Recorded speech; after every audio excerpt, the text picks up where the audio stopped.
हरे राम राम राम हरे हरे, हरे कृष्ण कृष्ण कृष्ण हरे हरे। हरे राम राम राम हरे हरे, हरे कृष्ण कृष्ण कृष्ण हरे हरे। हरे राम राम राम हरे हरे, हरे कृष्ण कृष्ण कृष्ण हरे हरे। हरे राम राम राम हरे हरे, हरे कृष्ण कृष्ण कृष्ण हरे हरे। पुंडलिक वरदे हरि विठ्ठल, श्री गुरु ज्ञानदेव तुकाराम पंढरीनाथ भगवान की जय, माऊली ज्ञानेश्वर महाराज की जय, जगद्गुरु तुकाराम महाराज की जय, ब्रह्मनिष्ठ गुरुवर्य रंगनाथ महाराज की जय। श्री विनायकं गुरुर्नौमि साखरे नाम विश्रुतं, येषां चरणसान्निध्यात् जीवा मुक्ता भवन्ति। साखरे वंशविख्यातं ज्ञानदानपरायणं, विनायकं गुरुर्वन्दे भवबन्धविमुक्तये। श्रीरङ्गनाथं गुरुराजवर्यं, मुमुक्षूणां ज्ञानदानेकदक्षं, प्रभावती क्षेत्रनिवासिनं नमामि वेदान्तविदां वरिष्ठं। पुण्डलीकवरदे हरिविठ्ठल, श्री गुरु ज्ञानदेव तुकाराम पंढरीनाथ भगवान की जय। माऊली ज्ञानेश्वर महाराज की जय। जो आनंद सत्य प्रकाश, विभो आणि आधार नाम रूपास, बुद्धी न जाणे आणि जाणे ही त्यास, तो अपार शुद्ध परमात्मा मीची असे। माझे अपार स्वरूप समुद्रावरती, जणू तरंग ब्रह्मा विष्णू महेश गणपती, सूर्य चंद्र वरुण यम मिरविती, देवी कुबेर ही दैश्यची। जो सर्वज्ञानी दयाघन, मुनी हृदयी ज्याचे करीती ध्यान, त्याचे बुद्धी उपाधी करुण, मिथ्याभान मजची माझी होतसे।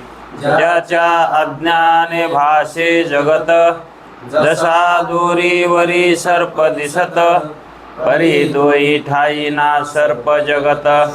ते स्वतंत्र आणि स्वयं ब्रह्म मीची असे। पुण्य पुरुषी सदैव निष्काम, बोध प्राप्ती कारणे भजावा राम। तो मीची आहे आत्माप्त काम, तरी नमन कवना करावे मा। जयांचे केलिया स्मरण, सकळ विद्येचे होय अधिकरण। तेची वंदू श्रीचरण, श्री गुरूंचे ते नमस्कारो न्याता। विचार सागर तरंग 6वा, परिच्छेद 40वा। आत्मा जन्मरहित आहे। आत्मा जन्मरहित आहे हे एका दृष्टीने आपण ग्रंथकारांच्या युक्तीप्रमाणे जाणलं। ग्रंथकारांनी आणखी एक दुसरी युक्ती सांगितलेली आहे की आत्मा कसा जन्मरहित आहे हे कळण्यासाठी। पूर्वजन्म मानल्याशिवाय व्यवहारातील सुखदुःखाची व्यवस्था लागत नाही म्हणून काल सांगितलं। म्हणून पुनर्जन्म मानावा लागतो। आणि मग पुनर्जन्म व्यवस्था लागण्यासाठी मानायचा, तर मग तो जन्म कुणाचा होतो? तर ते ग्रंथकार म्हणले कशाच्या योगाने आत्म्याच्या ठिकाणी जन्म होतो? एक शब्द कोणता शब्द द्याल तर त्यांनी तेवढं लिंग. हां, लिंग शरीरामुळे आत्म्याचा जन्म झाल्याचं प्रतीतीला येतं. वास्तविक जन्म होत नाही. त्यांच्या म्हणण्याचा भाग कसा आहे ते बोलायलेत. आत्म्याचा जन्म सूक्ष्म देहामुळं होतो का प्रतीतीला येतो? है का नाही? इंद्रियाच्या दोषामुळं रज्जूवर सर्प उत्पन्न होतो का प्रतीतीला येतो? हां, उत्पन्न होतो का? तसा सूक्ष्म देहामुळं आत्मा जन्मलो मी मरणार आहे असं प्रतीतीला येतंय. वास्तविक काही होत नाही. कोणी जन्मत नाही, कोणी मरत नाही. जन्मत नाही म्हणून कारण जन्मणारेच मरतात अशी कल्पना आहे ना. पण कोणी जन्मतच नाही म्हणल्यावर मरल कोण? फक्त प्रश्न जन्माचाच आहे ना. मग जन्म आत्मा जन्मरहित आहे आत्मा, मग मरण्याचा तर काही. मग आपण आत्मस्वरूपवान आहोत का देहवान आहोत? है का नाही? वास्तविक पाहता रज्जू रज्जू आहे का सर्प सर्प आहे?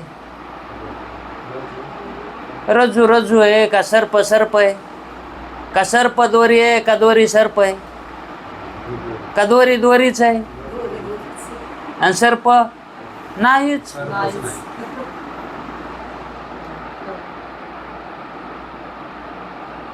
पण दोरी दोरी नाही म्हणाले, सर्प सर्प आहे सर्प सर्प आहे म्हणाले. है का नाही? का म्हणून म्हणाले? त्या अधिष्ठानाचं अज्ञान व्हायले म्हणून. है का नाही? वास्तविक पाहता तिथं सर्प नाही, दोरी दोरीच आहे.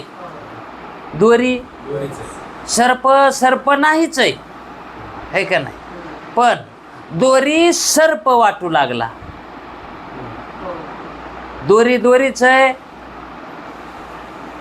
दोरी सर्पच आहे आणि सर्प सर्प नाहीच आहे. मग सर्प सर्प नाही म्हणावं का दोरी सर्प आहे म्हणावं का दोरी दोरीच आहे म्हणावं? आहे का नाही? टप्पे पडत का नाही आता जाणणार आहे. हा, मग सर्प सर्प नाही अशी अनुभूती येणं आणि दोरी दोरीच आहे अशी अनुभूती येणं. दोरी दोरीच आहे आणि सर्प नाहीच आहे. सर्प नाहीच आहे आणि दोरी दोरीच आहे. ह्या ज्या दोन अनुभूत्या आहेत, या दोन अनुभूत्यामध्ये सर्प नाहीच आहे अशी अनुभूती कोणाला येते? सर्प नाहीच आहे अशी अनुभूती येणारा एक वर्ग आहे. है का नाही? आणि दोरी सर्प आहे असा मानणारा एक वर्ग आहे. है का नाही? आणि दोरी दोरीच आहे असा मानणारा एक वर्ग आहे. है का नाही? ब्रह्म ब्रह्मच आहे. ते कधी काही त्याच्यामध्ये परिणाम झाला नाही. त्याच्यामध्ये काही परिणाम झाला नाही आणि त्याचा विवर्त कशात झाला नाही. कशाचा परिणाम झाला नाही, कशामध्ये विवर्त झाला नाही. ब्रह्म ब्रह्मच्या जागेवरच आहे. त्याच्यामध्ये कधीही दोष येत नाही आणि दोष येत नाही म्हणून त्याच्यामध्ये परिणामही होत नाही आणि त्याचा कशात विवर्तही होत नाही. है का नाही? मग आम्हाला हा सिद्धांत अजातवादातला आहे असं मानावं लागेल. पहिले कोठेच नव्हते काही. हा सिद्धांत अजातवादाचा आहे. पण तेथे एक ढालगज निर्माण झाली, हे का मानावं लागलं? माया का मानावी लागली? तेथे एक ढालगज. ढालगज कशाला म्हणतात माहिती आहे ना? ढाली कोणाला म्हणतात? त्याच्यामुळे तिचं नाव काय आहे? ढालगज. कारण तिला ढालेपणा चांगला जमतो म्हणून तिला ढालगज म्हणले. संत कसं नाव ठेवायचं? संताकडून नाव ठेवून घ्यावं लेकरायचे नाव. अशी ती ढालगज निर्माण झाली, असा स्वीकारावा लागतंय, है का नाही? मग सर्प का दिसला? त्याला अज्ञान मानावंच लागतंय, माया, है का नाही? मग कोणाची मानायचा? अज्ञान कोणाचं मानायचं? म्हणजे सर्पाच्या उत्पत्तीला कारण अज्ञान आहे. मग ते अज्ञान कोणाचं? आहे का नाही? ब्रह्माचं. दोरीचं म्हणजेच सर्प का दिसला? तर दोरीच्या अज्ञानामुळे दिसला. तसं ब्रह्माच्या अज्ञानामुळं आम्हाला जग, हा देह प्रतीतीला यायलाय का नाही? दिसायलाय म्हणजे प्रतीतीला यायलाय. मग जे प्रतीतीला जे यायलेला आहे सर्प, वास्तविक तो सर्प आहे का? फक्त आकार तसाच प्रतीतीला यायलाय. वास्तविक पाहता तिथं उत्पन्न ते नाहीच. मग त्या ठिकाणी काय आहे? दोरीच आहे का नाही? मग प्रतीतीला जगत यालय, प्रतीतीला जगत यालय, पण तिथं काय आहे? ते ब्रह्मच आहे. पण ते कसं हे कळण्यासाठी एक युक्ती सांगितली. म्हणजे आत्मा ब्रह्मरूपच आहे, आत्मा जन्मरहित आहे, तो जन्मत नाही. हे कसं कळल? तर आणखी एक युक्ती करून सांगितली आहे. ती कशी? तर दुसऱ्या एका रीतीने आत्म्यास उत्पत्ती मानता येत नाही.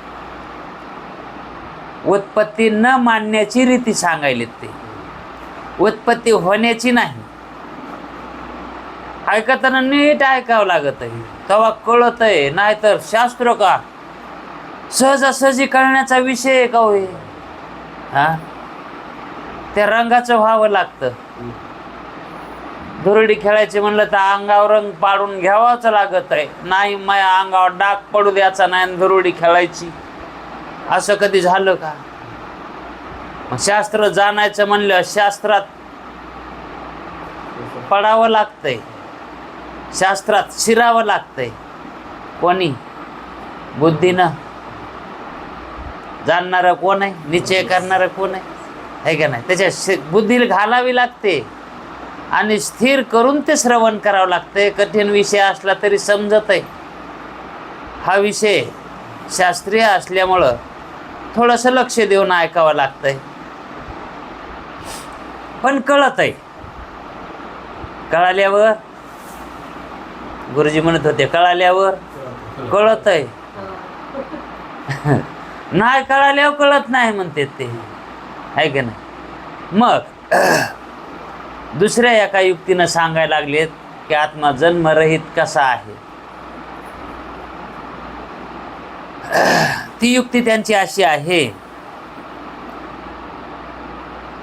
जशी रज्जूच्या ठिकाणी दंड, सर्प, भूरेषा किंवा पाण्याची रेषा हे भ्रम होतात. नुसता सर्पच होतो असं नाही. दोरीवर वाटतंय, कधी कधी वाटतंय ना ही काठी काय की, आहे का नाही? आणि कधी कधी वाटतंय हार ही आहे का काय? असे नाना प्रकारचे रज्जूवर भ्रम होतात, इत्यादी भ्रम होतात. पण त्यात दोन अंश आहेत. कशाला? त्या भ्रमामध्ये दोन अंश आहेत. कसे पहा? एक अंश सामान्य अंश आहे आणि दुसरा विशेष अंश आहे. आता भ्रमामध्ये, भ्रमाच्या उत्पत्तीला सामान्य आणि विशेष हे जे दोन उत्पन्न होतात, दोन अंश प्रतीतीला येतात, ते कसे? एक सामान्य आणि एक विशेष. मग त्या सामान्य अंशाला कसा सांगायचा तो सामान्य अंश? तर इदम स्वरूपानं. इदम या शब्दाचा अर्थ ज्ञान होण्याच्या अगोदरची वृत्ती. इथं काहीतरी पडले असं जे कळतंय त्याला म्हणायचं. काय पडलेलं आहे हे कळत नाही, पण काहीतरी, त्याला म्हणायचं इदम अंश. तो भ्रम आहे का? हा, हे लक्षात घ्यायचं. सामान्य अंशामध्ये भ्रम नाही, हे का नाही? मग हा म्हणण्यामध्ये उच्चार आहे का काय आहे म्हणून? नुसतं हा.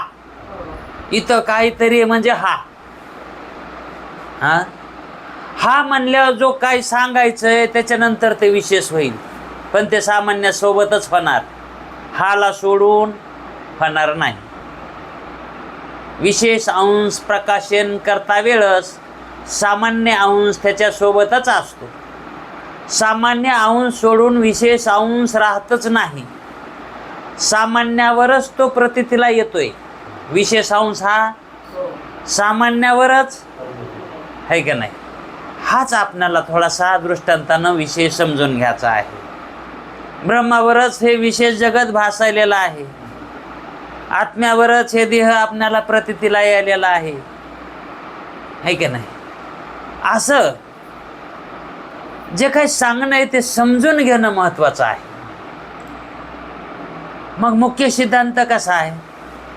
हा शब्द सामान्य अंशात मोडतो, इदम अंशात मोडतो. म्हणून इथं काहीतरी पडलेला आहे हा समजण्यासाठी केलेला वाक्य उच्चार आहे. म्हणजेच काहीतरी आहे याच्यामध्ये, ज्ञान नाही असं नाही. काहीतरी आहे हे ज्ञान झालं का नाही? पण त्याचं प्रकाशन करता आलंय का? मग प्रकाशन होणं म्हणजे काय? विशेषत्वाला येणं, आहे का नाही? मग विशेषत्वाच्या अगोदरची जी वृत्ती आहे ती वृत्ती सामान्य स्वरूपामध्ये, इदम स्वरूपामध्ये जी असते तिला हा म्हणतात. पण काय याचा त्याचा उलगडा नाही, त्याला म्हणायचं सामान्य अंश, इदम अंश. आणि सर्पादी विशेष अंश, त्यात सामान्य इदम अंश, सर्प हा सर्पज्ञान हे विशेष अंश आहे. मग त्या ठिकाणी दोरीवर सर्प अंशानं जरी ज्ञान झालं, विशेष अंशानं हा सर्प आहे ते विशेष अंशच झाला, आहे का नाही? हे दंड काठी आहे तरी पण विशेषच झालं. मग नाना प्रकारचं काही वाटू द्या, कोणाला हार वाटल, कोणाला भुरेशा वाटल, काही वाटू द्या, पण तो विशेष. त्याला कोण्या अंशात मोडायचं? विशेष अंशामध्ये. आणि सामान्य अंशामध्ये काहीतरी हा म्हणून, आहे का? मग सर्पादी विशेष अंशामध्ये भ्रम झालेला आहे, चालू भ्रम आहे. त्या सर्प अंशामध्ये म्हणजे विशेष अंशामध्ये जो सामान्य अंश आहे तो मानायचा का नाही? आता हे विशेष जगत आहे, या जगतामध्ये जे सामान्य रूपानं असणारं ब्रह्म हे मानायचं का नाही? आणि ते जर वजा केलं तर जगत राहीन का? म्हणून तर जाळतेत ना, जे अंतविधी करतात ते कशामुळं? ते त्याच्यातला त्या विशेष अंशातला त्याचा विशेष अंश कोणाचा सामान्याचा विशेष अंश सामान्याचा बरं का जे ब्रह्म आहे का ते ब्रह्माचा विशेष अंश तिथं नसतो म्हणून आणि सामान्यता असतंच की हा? मग सामान्य नसतंय असे कवाच वेळ नसते ते विशेष असो की नसो त्या जागेवर ते पडून असतंय ते तिथे ते हलत नाही हलविता येत नाही है का ना आकाशाला हलवा येत आहे का जरसक चळत सुद्धा नाही ते चळणं म्हणजे जरसक असतंय ते चळता सुद्धा येत नाही त्याला असं सामान्य अंश आहे आणि ते सामान्य अंश जिथं विशेष व्हालाय त्या ठिकाणी ते विशेषत्वाचा त्याचा धर्म गेला की मग त्या ठिकाणी सामान्य अंश असतो आणि ते विशेष व्हायच्या अगोदरही तिथंच आहे का नाही विशेष व्हायच्या अगोदरही तिथं मानावंच लागेल विशेष झाल्यावर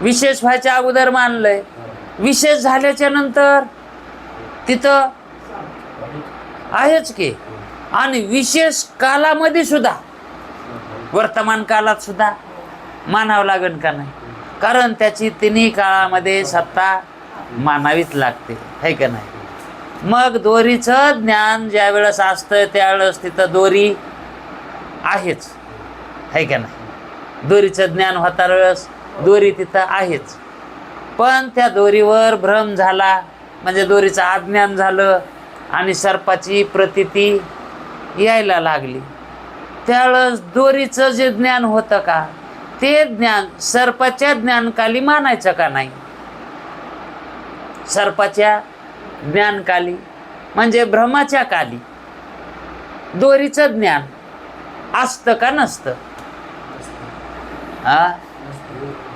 सामान्य रूपाला भ्रम सामान्य ज्ञान झाल्याशिवाय होतच नाही काल पाठ संपल्यावर तुम्हाला एक उदाहरण सांगितलं होतं सोन्याचं ज्ञान झाल्याशिवाय दागिन्याचं ज्ञान होतच नाही है का नाही पण वृत्ती त्या आकारावर असती अलंकारावर असती वृत्ती सोन्यावर नसती तसं भ्रमकालामध्ये दोरीचं ज्ञान सामान्य रूपानं का मानावंच लागन का नाही तो भ्रम तर कशा व्हायला ते दोरी सामान्य मानावंच लागल ना ही ह्या सांगण्यातली सूक्ष्मता ही समजावं लागती म्हणून लक्ष देऊन ऐका म्हणलो म्हणजे सामान्य अंश न वजा होता विशेष अंशाची प्रतीती येते तसं मी आहे हा मी आहे याचं ज्ञान कधी जातंय का हा आणि त्याचं ज्ञान असताना मी करता आहे भोगता आहे याचं ज्ञान नाही का आणि मी करताय मी भोगताय हे ज्ञान भ्रम ज्ञान आहे का नाही मग ते ज्ञान असताना मी आहे याचं ज्ञान आहे का नाही सामान्य ज्ञान चाललंय का मग प्रत्येकाला नाही का सामान्य ज्ञान ब्रह्माचं मी आहे याचं ज्ञान सगळ्याला आहे ना पण तो मी अमुक आहे त्याचं विपरीत ज्ञान करून घ्यायले ते आता त्याला काय करीन मग माणूस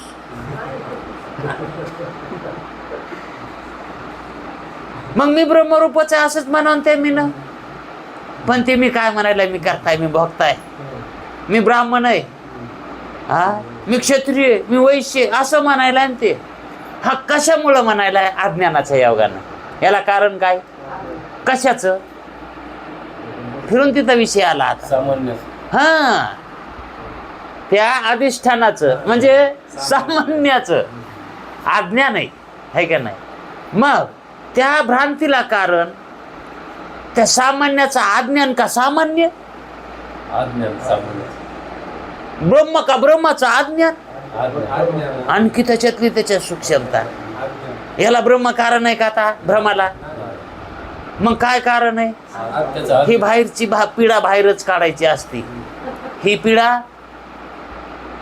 हे ब्रह्मामुळं काय व्हाय नाही ना, मग कशामुळं व्हायलंय हे? हा, पण त्याच्या हा मग त्याला काय दोष जातो का हो? भ्रमाला कारण आत्मा आहे का? नाही ना. अधिष्ठान आहे का? कारण भ्रमाला कारण अधिष्ठान नसताना मग शेवटी काय कारण मानावं लागलंय? अज्ञान. कोणाचं? त्याचंच आहे का नाही? पण जसा पुत्राच्या कारणाला पिता तर आहेच, पिता आहेच, पण आजोबा सुद्धा, पण आजोबा प्रत्यक्ष आहेत का? का पिता प्रत्यक्ष आहे? पुत्राच्या कारणाला, शास्त्रीय भाषा आहे, पुत्राच्या कारणाला पिता प्रत्यक्ष कारण आहे आणि आजोबा. तसं ब्रह्म, तसं आत्मा या जगाला कारण कसं आहे? आज्यासारखं आहे. मजचिस्तव झालंय, पण मी नाही केले म्हणता वेळेस मी त्याचा प्रत्यक्ष बाप नाही, पण माया वाचून म्हणजे मला मुलगा झाल्या वाचून ते झालाय का? इतकं समजून घ्यावं लागतंय. असं अभिन्न निमित्त उपादान कारण ते ब्रह्म. त्याला सोडून तर नाही, पण धरून बी नाही. याला म्हणायचं अनिर्वचनीयता. असं इदम अंश हा विशेष अंशाला सोडून राहतो का? का विशेष अंश सामान्याला सोडून राहत नाही? पटकन म्हणायला पाहिजे होतं. आम्ही आधी काय म्हणलो? सामान्य अंश विशेष अंशाला सोडून राहतो का? अहो, ते कधीच सोडून राहत नाही कोणाला. ते त्याला तर सोडून राहत नाही. सोडून राहायला त्याला देशच नाही ना दुसरीकडं कुठं. मग तो जशाला तसा पसरलेला आहे. चौडा पसरले काय तर वही ज्ञानेश्वरीमध्ये ते ये ना आता. तर विशेष अंश त्या सामान्याला सोडून राहत नाही, हे बोलणं बरोबर आहे. विशेष अंश सामान्याला सोडून कधीच राहत नाही. सर्पदोरीला सोडून राहीन का? तसं जे सामान्य स्वरूप आहे, इदम स्वरूप, त्या स्वरूपाला काय म्हणायचं? इदम स्वरूप म्हणजे काहीतरी. मग तसं देवाचं नाव घेता येतंय का? स्वरूपाचं नाव काय घेता येतंय का? काय येते मग आपलं स्वरूप?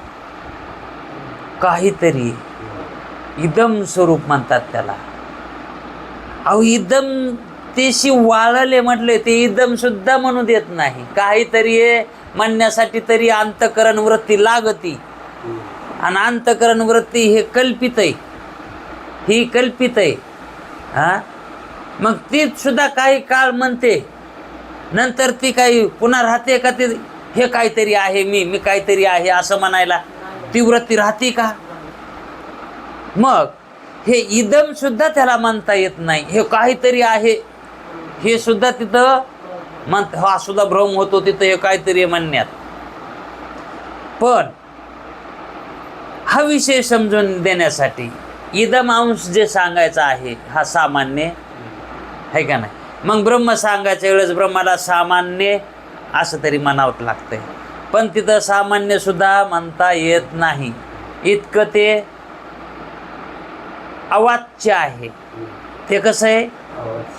वाच्य वाचकता तिथं घडतच नाही, काही म्हणायच येत नाही. मग हे काहीतरी हे सुद्धा म्हणा येत नाही. जसं म्हणे जावाई एखादा गेला, मामी तूप असा जर म्हणला तर सासू म्हणती चूप. कडक सासू असली तर काय म्हणते? चूप. तूप मागायचं, तूप सुद्धा म्हणायचं नाही. खा वाटलं खाय, नाही तर उठ माळ्या मूप. तसं ब्रह्माला काहीच बोलता येत नाही. काही न बोलणं हेच खरं त्याचं सांगणं आहे, हे सांगायचं आहे. मग सामान्य अंश म्हणजे इदम अंश, आणि तो इदम अंश भ्रमकालात सुद्धा म्हणजे वर्तमान कालात सुद्धा असतो, है का नाही. आणि त्याचंच सामान्य रूपानं ज्ञान हे मानावंच लागतं. हां, काय नसतं तिथं त्याचं विशेष ज्ञान नसतं त्याचं. हां, सामान्याचं विशेष ज्ञान नसतं. मग आता सामान्याचं विशेष ज्ञान होतं का? सामान्याचं तिथं सामान्य ज्ञान तर असतंच की.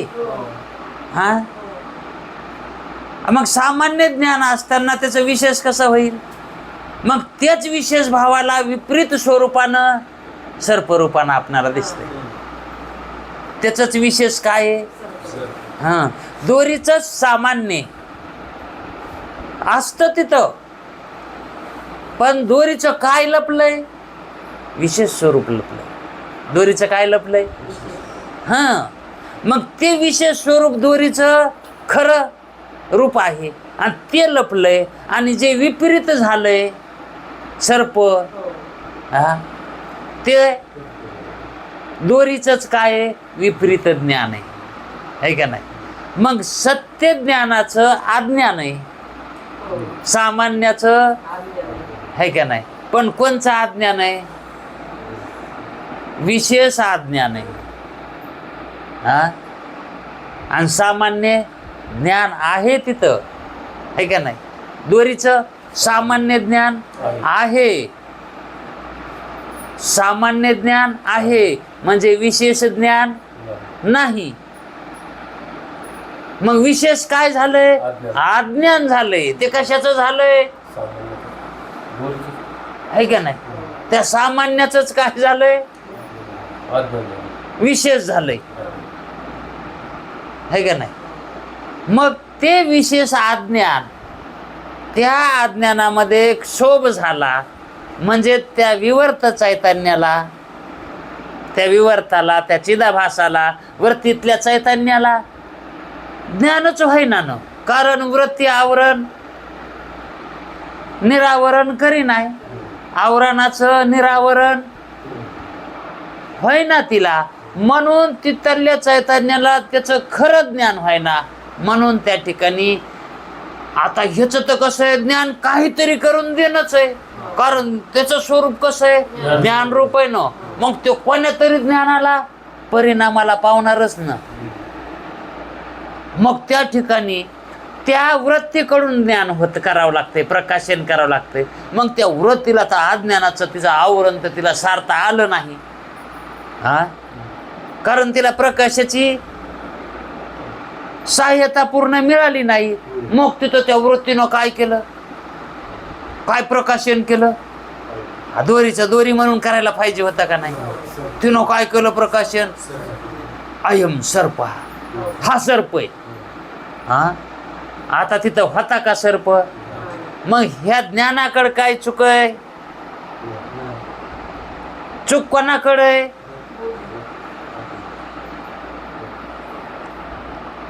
सर्पाचं भान झालेलं आहे कोणाला? चिदाभासाला.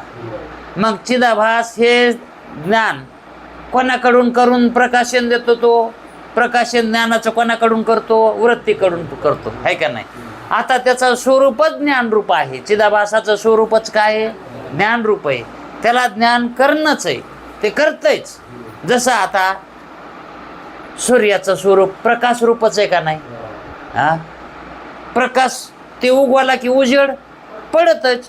तसं चिदाभास वृत्तीस्थ झाला, विषयाचा संबंध आला की काहीतरी ज्ञान होणारच ना. तसं तिथं जे ज्ञान व्हायले भ्रमज्ञान, हा दोष कुणाचा? वृत्तीचा मानायचा का वृत्तीस्थ चैतन्याचा मानायचा?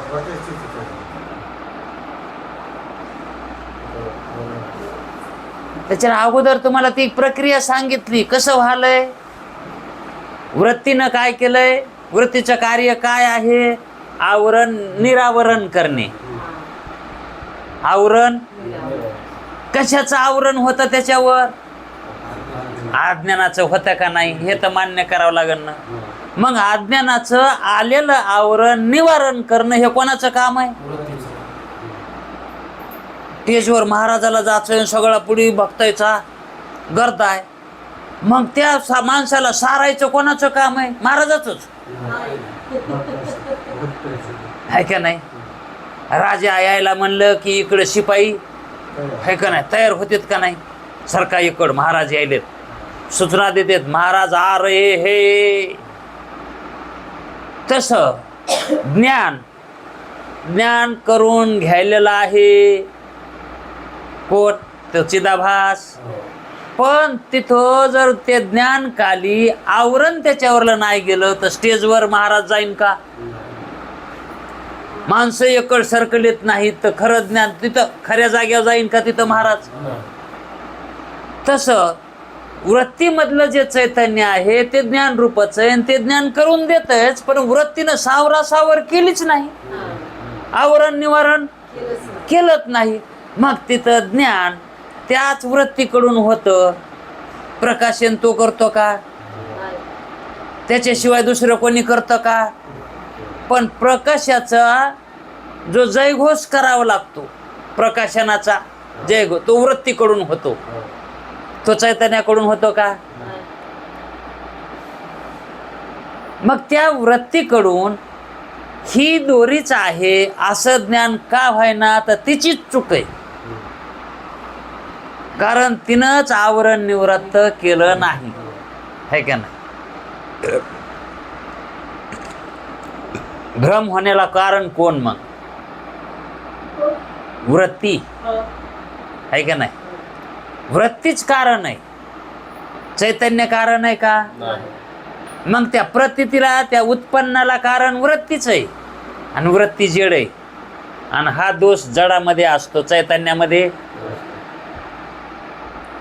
जे जे काही प्रतीला येणं आहे हा दोष आहे, प्रतीला येणं हा दोष आहे, आणि तो दोष चैतन्याकडून होणं शक्य नाही. मग कोणाच्या माथी मारायचा? वृत्तीच्या. कारण प्रकाशन कोण करायले? हा, म्हणजेच वृत्ती शुद्ध नाही, त्याच्यामुळं वृत्तीमध्ये तो अशुद्धता दोष आहे, आणि त्याच्यामुळं त्या वृत्तीमध्ये अज्ञान प्रगट व्हायलंय, आणि त्या अज्ञानाच्या योगानं जे प्रकाशन करायचंय ते प्रकाशन योग्य व्हाय नाही, अयोग्य व्हायले. अयोग्य याचाच अर्थ विपरीत व्हायले.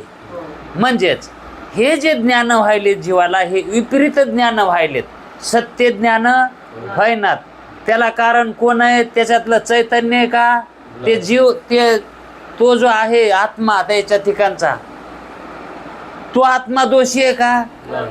मग संत म्हणतात हे बिचारे दोषी नाहीत, ते कोणाच्या योगानं वाया चालले? तर वृत्तीच्या योगानं चाललेत, है का नाही? आणि ती वृत्ती कुठून निघाली? म्हणजे कोठून? त्या वृत्तीला निघण्यासाठी कनेक्शन कुठून आहे? चित्तातून, अंतःकरणातून. अंतःकरणातूनच बाहेर निघल ना, डोळ्यामार्फत बाहेर. मग ते जे ठिकाण आहे अंतःकरण, मन, बुद्धी, चित्त, अहंकार, याच्यामध्ये जे संस्कार आहेत चित्तामध्ये, हे असत संस्कार, आणि तेच असत संस्कार मलरूपाना आहेत, आणि तोच मलरूपाना असणारा संस्कार अज्ञान आहे, आणि त्या अज्ञानामध्ये ती वृत्ती कार्य करायली, ती वृत्ती अज्ञानात कार्य करायली. मग ते कार्य करताना त्या वृत्तीला चांगलं कळाना आणि वाईट बी कळाना का? कळाच ना. चांगलं चांगलं म्हणून कळाना आणि वाईट वाईट म्हणून कळाना, है का नाही? कळायलंय संसार वाईट आहे पण चांगला वाटायला, मग हा भ्रम आहे. मग हा दोष आत्म्याचा आहे का?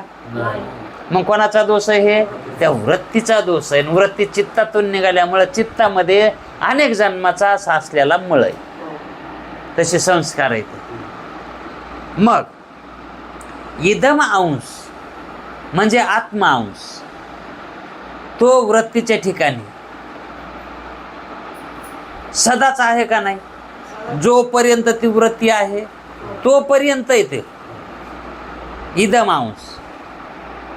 आणि ज्यावेळेस ती वृत्ती प्रकाशन करते त्यावेळेस तोच इदम अंश जो आहे त्या इदम अंशापासूनच, त्या सामान्य स्वरूपापासूनच विशेषाची उत्पत्ती कशामुळं व्हायली? त्या अज्ञानामुळं.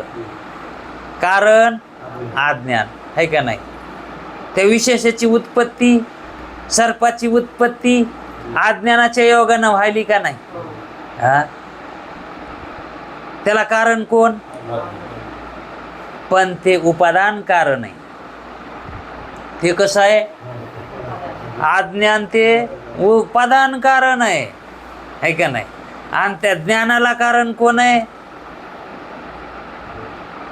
जे उत्पन्न झालं आहे का भ्रमामध्ये, ते उत्पन्न होण्याला कोण आहे? अज्ञान आहे, अविद्या. चैतन्याची आश्रित असणारी अविद्यापासून विषयाची उत्पत्ती आहे का नाही? आणि त्या विषयाच्या ज्ञानाची उत्पत्ती कोणाकडून आहे ती? अंतःकरणोपहित चैतन्याची आश्रित असणारी अविद्याच आहे का नाही? त्याच्यापासून त्या ज्ञानाची उत्पत्ती आहे का नाही? पण दोन्हीही, ज्ञानाचीही आणि अज्ञानाच्या विषयाची बी उत्पत्ती ही अविद्याकडूनच आहे, पण उपादान कारणानं आहे. आणि निमित्त कारणानं तो कसा आहे?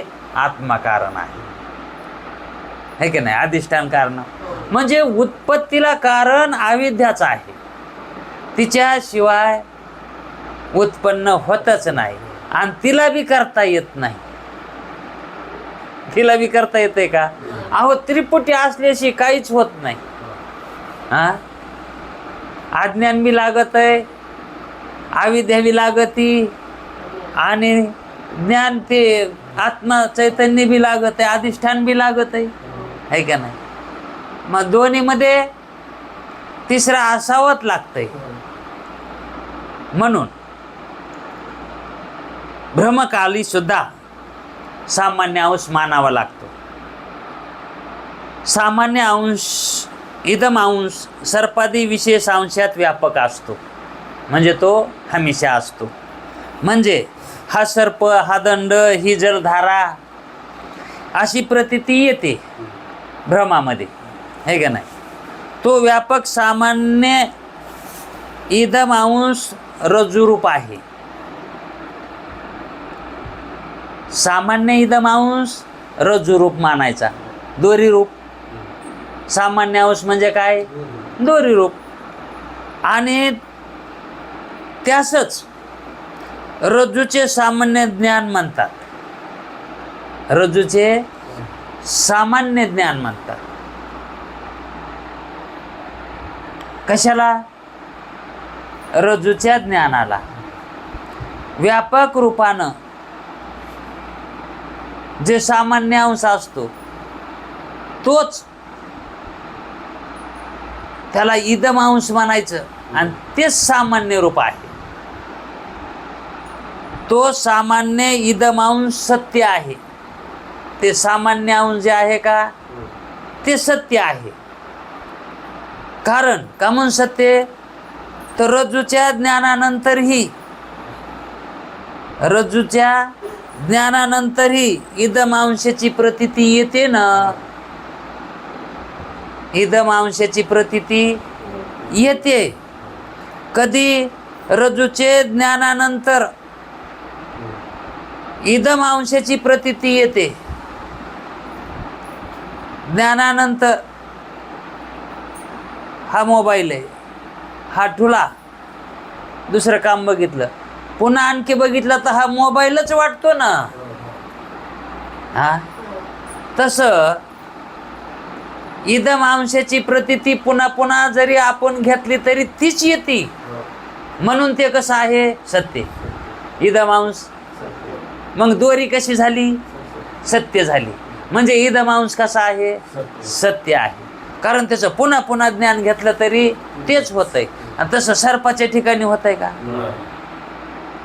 जर समजा आता आपण ह्या 50 वर्षामध्ये आपण इथं जगलो ह्या जगातामध्ये, मग आपण आपल्या एका गावाची आपल्याला ओळख झाली. समजा ह्या गावाची आपल्याला ओळख झाली ना, इथल्या माणसाची, घराची, पुन्हा ते घर कोणाचं, हे घर कोणाचं, ही सगळी ओळख झाली. समजा आपण पुन्हा 100 वर्ष आपण लपलोत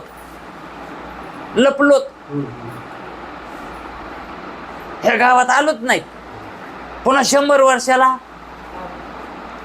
किंवा 200 वर्षाला आलोत तर पुन्हा आपल्याला ओळख राहीन का? का म्हणून? कारण त्यावेळेस ते निघून गेलं. ओळख राहील का ती? म्हणजे आपण पुन्हा फिरून जर बघितलं तर ते बघितलेलं नाही. जे दिसायले तिथं पुन्हा फिरून आल्यावर ते पुन्हा दिसन का? पण सर्पाच्या ठिकाणी तसं होईल का? एकदा सर्प दिसला, आणि पुन्हा दोरीकडे नजर गेली, दोरी दिसली, आणि पुन्हा दोरी दिसल्या, पुन्हा सर्पाकडे बघितल्या, सर्प दिसन का? मग दोरीचं अज्ञान झालं तेव्हा सर्पाचं ज्ञान झालं. आणि मग त्या सर्पाचं ज्ञान गेलं आणि दोरीचं ज्ञान झालं. मग दोरी दिसायली, आणि मग दोरी दिसल्या पुन्हा सर्पाचं ज्ञान झालं ना. मग ते ज्ञान सर्प असतं, विषय दिसावून सर्प. पुन्हा सर्प दिसतंय का? दोरी दिसल्या, दोरी दिसून पुन्हा सर्प दिसत नाही. आणि सर्प दिसून दोरी. मग याच्यामध्ये भ्रमरूप दोरी मानायची का सर्प मानायचा? सर्प भ्रमरूप आहे ना, आणि दोरी सत्यरूप आहे. तसा इदम अंश सत्यरूप आहे आणि विशेष अंश भ्रमरूप आहे. म्हणून इदम अंशाची जी प्रतीती येते का फिरून, ती ज्ञानानंतरही येते. कधी सर्पाचं ज्ञान झाल्याच्या नंतर रज्जूचं झालं, पुन्हा रज्जू प्रतीतीला येते, तिचं पुन्हा ज्ञान होतं. पुन्हा याचं ज्ञान होत नाही सर्पाचं, आहे का नाही? म्हणून रज्जू सत्य आहे. दृष्टांतातली रज्जू सत्य आहे आणि सर्प मिथ्या आहे. याच्यावरून विशेष अंश मिथ्या आहे आणि सामान्य अंश सत्य आहे. सामान्य अंश व्यापक आहे आणि विशेष अंश संकुचित आहे. अशा परिभाषेने शब्दानं जोडता येत आहे. कारण रज्जूच्या ज्ञानानंतर इदम अंशाची प्रतीती येते, ती अशी आता सांगितल्याप्रमाणे भ्रांती कालात हा सर्प आहे. भ्रांती कालात हा सर्प आहे. हा सर्प आहे म्हणण्यामध्ये सर्पाशी मिळून सामान्य अंशाचं प्रकाशन आहे. हा सर्प आहे. हा सर्प आहे. मग काय काय आहे? सर्प आहे आणि हाही आहे. हा कोण? सामान्य अंश. आणि सर्प विशेष अंश, आहे का नाही? मग हा सर्प म्हणताना दोरीचं सुद्धा सामान्य अंश यायला आहे तिथं, आहे का नाही? म्हणून हा सर्प आहे, तेव्हा सर्पाशी मिळून हा या इदम अंशाची प्रतीती होते. मग जगत आहे, हे जगत आहे म्हणता वेळस आत्म्याचं सुद्धा त्या ठिकाणी प्रकाशन. हे कोण आहे? आत्मा आहे. ते कोण आहे? आत्मा आहे का नाही? मग हे जगत आहे. जगत आणि हे याच्यामध्ये हे आत्मा आणि हे विषय जगत. विशेष स्वरूपानं हे जगत आणि सामान्य स्वरूपानं आत्मा, आहे का नाही? पण आत्मा प्रतीतीला येत नाही. काय प्रतीतीला येतंय? विषय, है का नाही? म्हणजेच नाम आणि रूप हे प्रतीतीला येतं. रज्जू ज्ञानानंतर हा इदमांश रज्जूशी अभिन्न होऊन ही रज्जू आहे अशी प्रतीती होती, है का नाही? आणि जर इदमांश मिथ्या असता, इदमांश जर मिथ्या असता तर भ्रांती निवृत्तीच्या नंतर तो प्रतीतीला आला नसता. तो जर मिथ्या असला असता तर इदमांश दोरी जर मिथ्या असली असती तर पुन्हा दिसली नसती. जसा सर्प मिथ्या पुन्हा दिसत नाही. मग ज्या आरती दोरी दिसते त्या आरती दोरी सत्य आहे. म्हणजे इदमांश सत्य आहे, त्याची प्रतीती आली नसती. प्रतीती येते म्हणून इदमांश अधिष्ठान, इदमांश अधिष्ठान रज्जुरूप सत्य आहे, है का नाही? अधिष्ठान सत्य आहे. आणि परस्पर व्यभिचारी जे सर्पाधिक ते कल्पित आहेत. दोरी अधिष्ठान ही सतरूप आहे आणि त्याच्यावर उत्पन्न झालेलं कल्पित ते कसं आहे? सर्पाधिक म्हणजे दंड, हार, भुरेशा, सर्प हे कल्पित आहेत. मग ब्रह्मा व्यतिरिक्त सर्व पदार्थात 5 अंश आहेत. ब्रह्म सोडून जे काय हे सर्व पदार्थ आहेत ना, ह्या सर्व पदार्थामध्ये 5 अंश आहेत. 5. आता आपण 2 अंश बघितले ना, एक विशेष अंश आणि एक सामान्य अंश. आता विशेष अंश हे मायाचा आहे आणि सामान्य अंश हा परमात्म्याचा आहे. असं तर लक्षात आलं ना. मग आता याच्यामध्ये सामान्य अंश कळाला तो परमात्म्याचा, आहे का नाही? आणि तो सामान्य अंश आस्ती, भाती आणि प्रिय ह्या रूपानं नटलेला आहे.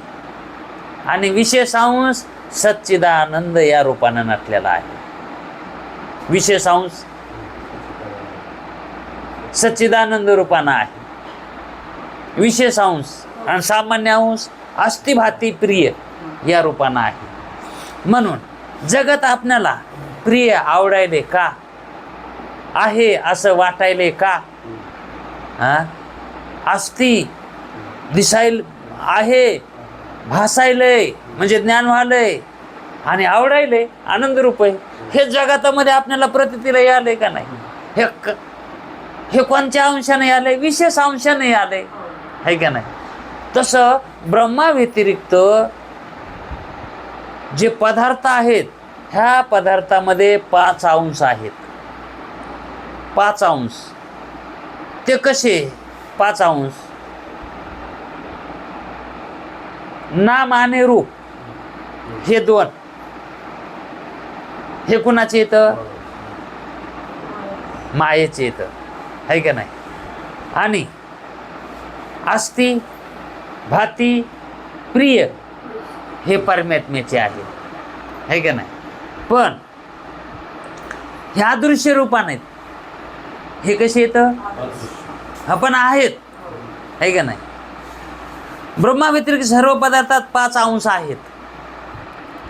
आता ह्या पदार्थामध्ये 5 अंश आहेत. कसे? अस्ति, भाती, प्रिय.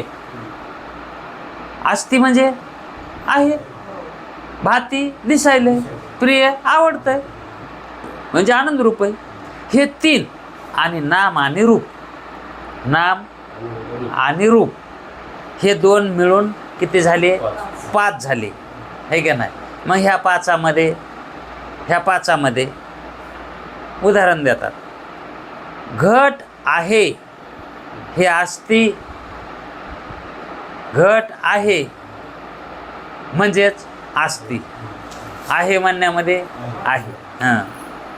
आणि भासतो म्हणल्यावर भाती, है का नाही? दिसायला ज्ञान व्हायलंय, भाती. आणि घट प्रिय आहे,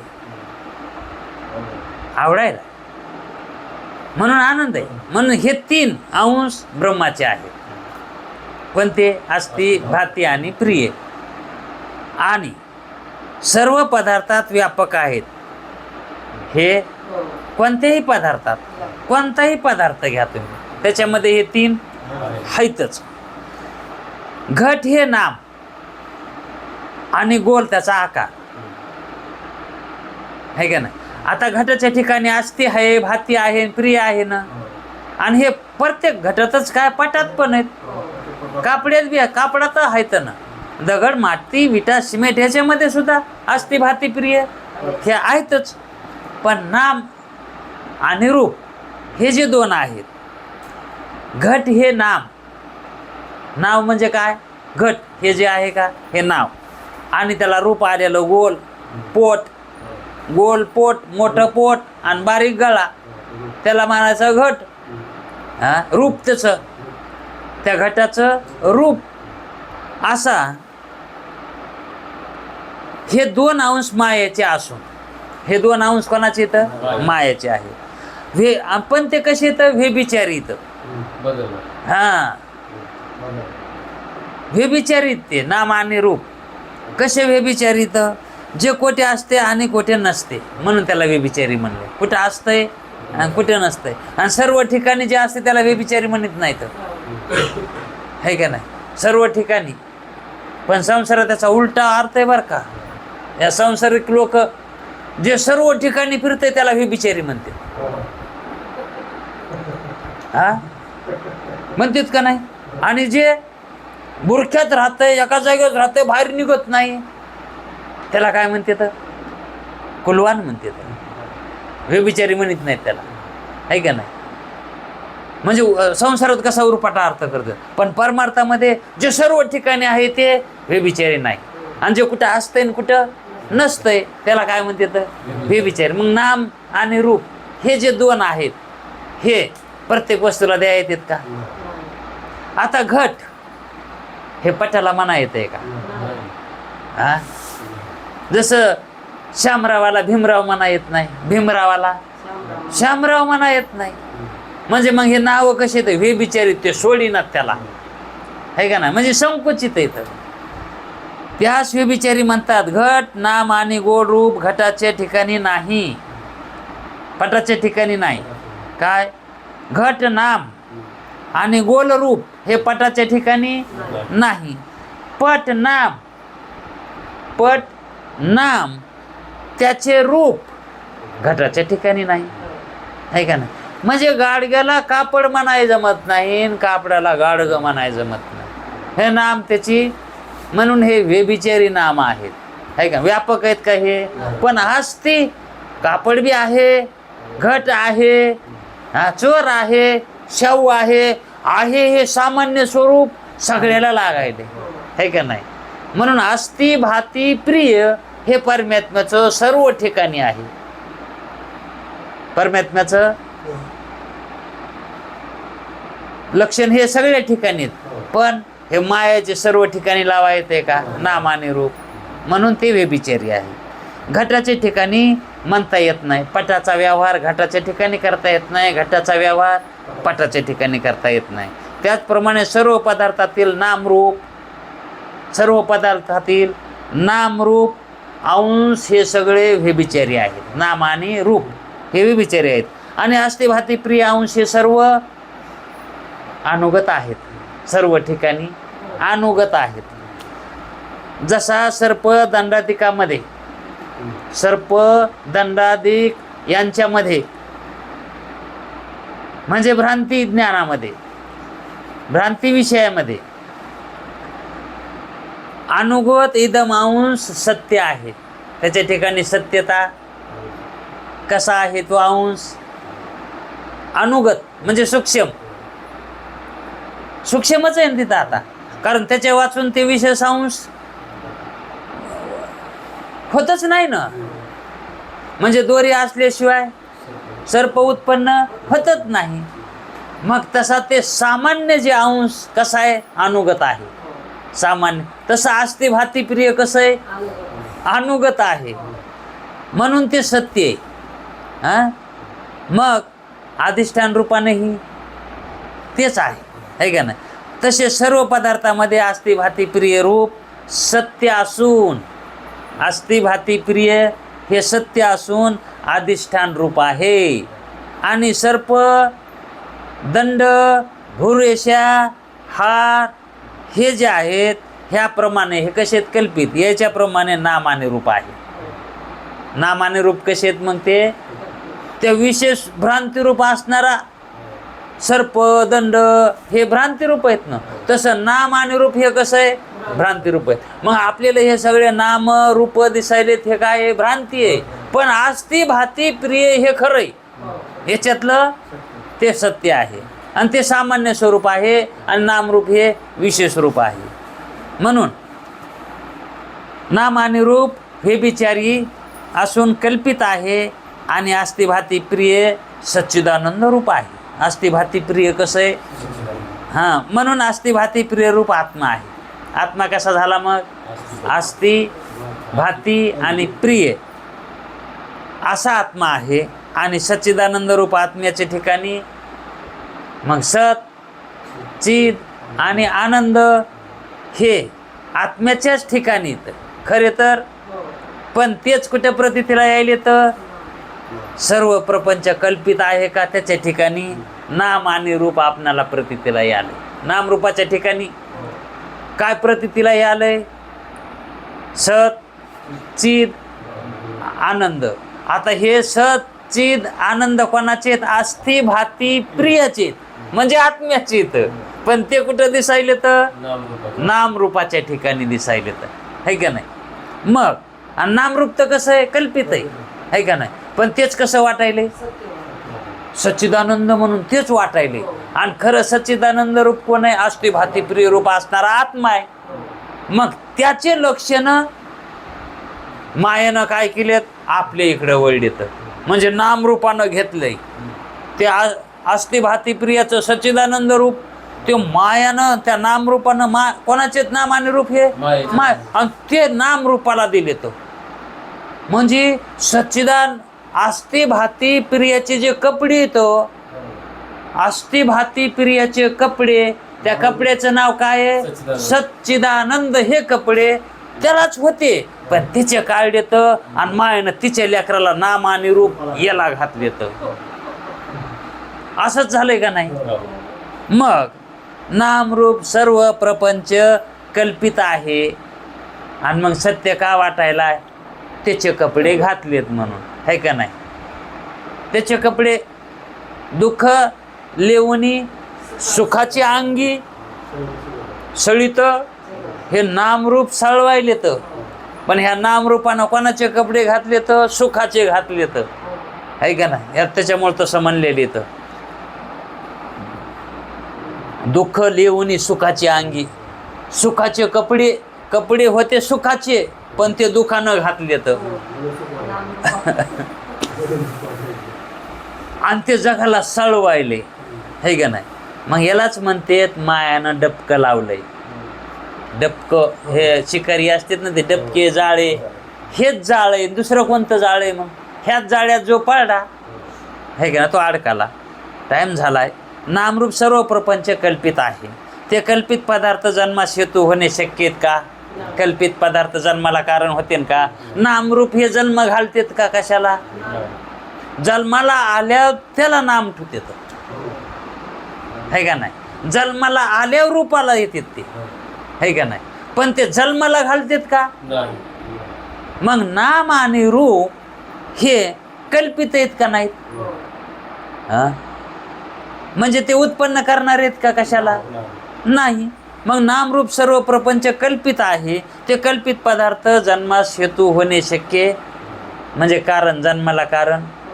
म्हणून आत्म्याला ते जन्माला घालते का. म्हणून मिथ्या पदार्थ आत्म्याला जन्माला कारण होऊ शकत नाही. म्हणजेच आत्म्याला कोणी जन्माला घालू शकत नाही. तेच मिथ्या आहेत. त्यालाच आत्म्याच्या अधिष्ठानाची गरज लागते, है का नाही. अधिष्ठानाच्या गरजेवरच ते अस्तित्वावरच ते पोचले चालले तर. आणि त्याच्यापासून आत्म्याची कशी उत्पत्ती होईल. म्हणून आत्मा जन्मरहित ह्या एक युक्तीनं कळवता येतंय की आत्मा जन्मरहित आहे. शास्त्र म्हणलं होतं ना मी, आणखी एक दुसरं युक्ती आहे ती, ह्याही युक्तीनं आत्मा जन्मरण रहित आहे हेही कळत आहे. आणखी पुढचा विषय उद्या पाहू. पुंडलिक वरदे हरी विठ्ठल.